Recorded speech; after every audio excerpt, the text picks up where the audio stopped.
কৃষ্ণ যদি ছুটে ভক্তি মুক্তি দিয়া, তথাপি প্রেম না দেন রাখেন লুকাইয়া। আর সেখানে যদি আমার রাধারানী যদি বলে কৃষ্ণের কাছে নাই চাইলেন বৃন্দাবনে গিয়ে, কিন্তু বৃন্দাবনে গিয়ে যদি রাধারানীর কাছে যদি চান, তাহলে রাধারানী কিন্তু আপনাকে কখনো ফিরিয়ে দেবেন না। প্রেম সে বলো, রাধারানী ফিরিয়ে দেন কি?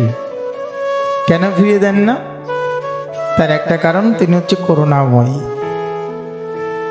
তার একটা কারণ, তিনি কৃপাময়ী।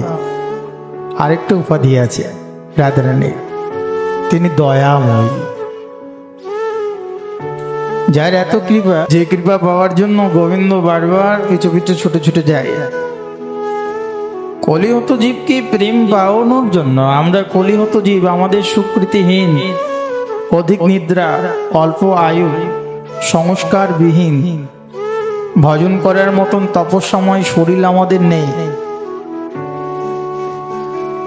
তাহলে কি আমরা কি ভগবানের প্রেম পাবো না? অন্যান্য যুগে স্বয়ং ভগবান তিনি ভক্তি দান করে এসেছেন।